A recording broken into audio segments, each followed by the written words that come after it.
أعوذ بالله من الشيطان الرجيم بسم الله الرحمن الرحيم الحمد لله رب العالمين وبه نستعين والصلاة والسلام على أشرف الأنبياء والمرسلين سيدنا ونبينا بالقاسم محمد وعلى عترة الطيبين الطاهرين المعصومين اللهم صل على محمد وآل محمد وعجل فرجهم أما بعد السلام عليكم ورحمة الله وبركاته.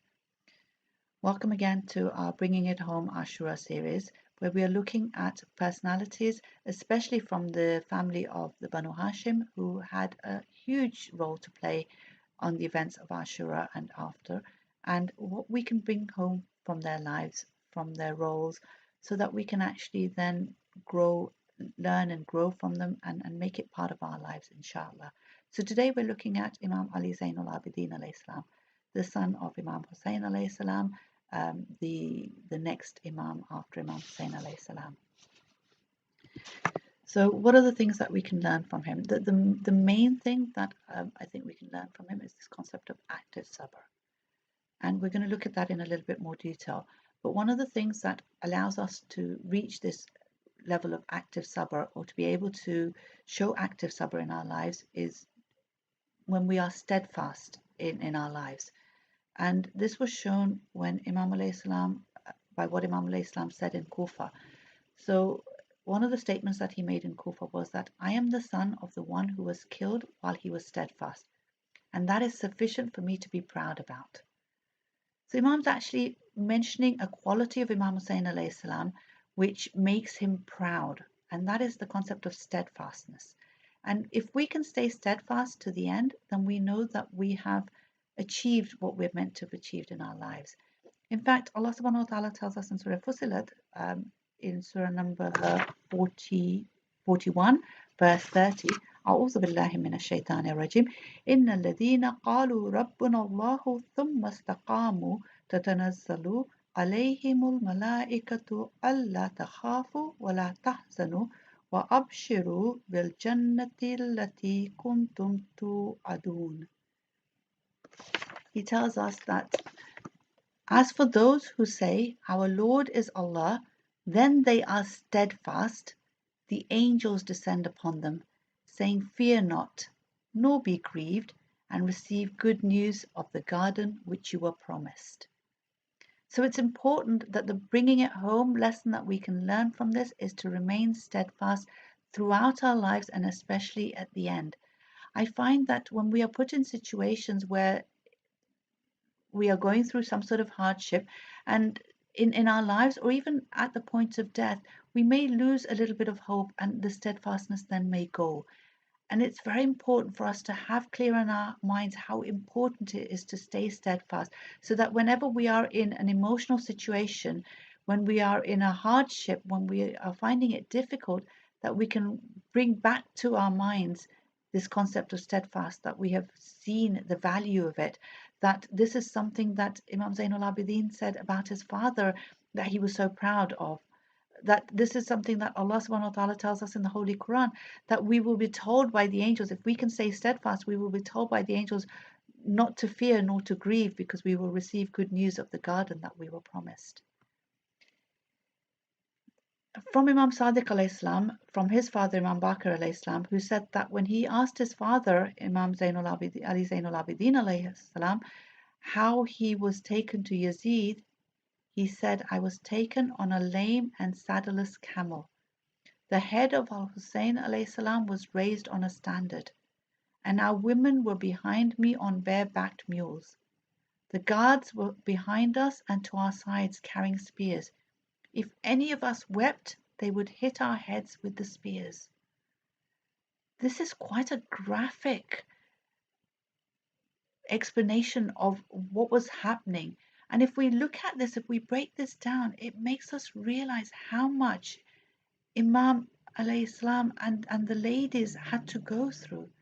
A lot of the times we're told that, when you lose someone, you have to go through the stages of grief before you can actually move past it. These amazing personalities were never given the time or the space to be able to go through the stages of grief. They were not allowed to grieve, and yet they kept this concept of active sabr. They had sabr. And a lot of the times when we look at sabr, we look at it from very much from a perspective of, we just wait for the thing to pass, the hardship to pass. We wait for the the emotions of sorrow and upset that we feel when we've lost someone or when we've lost something, and so that we can move on. Sabr is not meant to be passive. It's very much an active thing. It is where we actually do what is required from us by Allah in whatever situation we find ourselves in. So at that time, for Imam to be able to maintain himself, not to blame Allah, not to feel sorry for himself, not to go into a state of depression.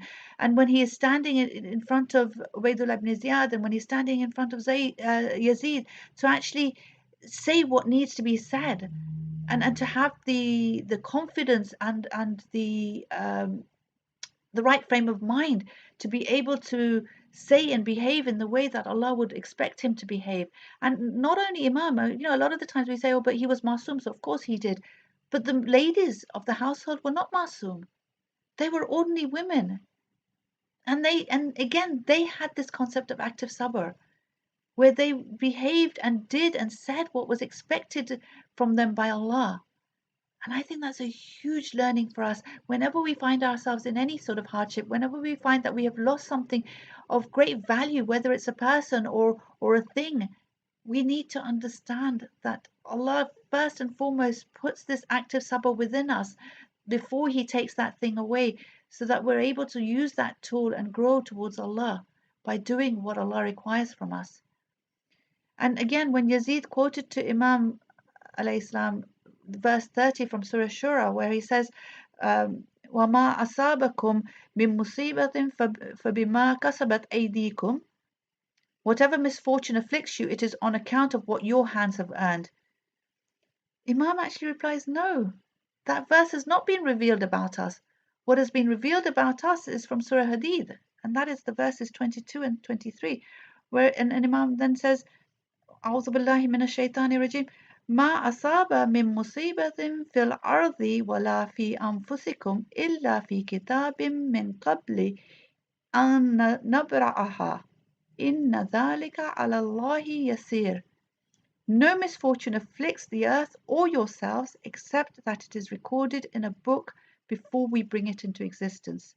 Surely that is easy for Allah. So Imam is saying, no, this isn't because of what our hands have earned. This is, yes, Allah is in control of it. And yes, Allah knows what's going to happen because it's recorded in a book before it's brought into existence. Before even Yazid decided to do this, Allah knew that he was going to do it because Allah is not bound by time. But this does not mean that Allah made Yazid do this. Just because Allah has knowledge does not mean that He predestined it. Yazid chose to do this, and Allah knew that Yazid would choose to do this, and that's why it was written in a book before it actually happened. And that is easy for Allah to do because He's not bound by time. And then the next verse continues that so that you may not grieve for what has escaped you, nor be overly happy at what has been given to you. And that is important to recognize, because if we know that everything in the end comes from Allah, and like Allah is in control of it, and that Allah knows about it, and Allah will recompense us for it, then I will not be overly upset or overly happy, because I know that anything that Allah has given me, any situation that I find myself in, even if it is to do with the free will of mankind, and it is through their free will and their evil that I am in this situation, and that is why I'm hurting it, I will not fall into total desperation, because I know that God is watching and God has not abandoned me, and God has given me the tools to be able to handle this, and therefore I will grow from it if I use the tools that God has given me. But if I continue to feel sorry for myself and continue to concentrate on the negativity that this person is putting into my life, then I will just wallow in my own self-pity, and I will allow that person to hurt me again and again and again by constantly thinking about the negativity. Whereas if I actually recognize that God is in control and God will recompense, and God has given me the tools to be able to handle whatever life throws at me, whatever anyone's free will throws at me, then I know that I will be okay. So the bringing it home message here is to be of those who do not despair over matters that pass us by, nor exult over favors that we have been granted. So, in conclusion, from Imam Ali Zainul Abideen alayhi salam's life, we learn this concept of to remain steadfast is important, especially till the end. To have this concept of active sabr and not to get overly upset or overly sad at what we do not have or what we have. Inshallah, if we can implement this in our lives, then we will move on our spiritual journey towards Allah subhanahu wa ta'ala. Inshallah, please join me tomorrow for our next session on Ashura, bringing it home. Wassalamu alaikum wa rahmatullahi wa barakatuh.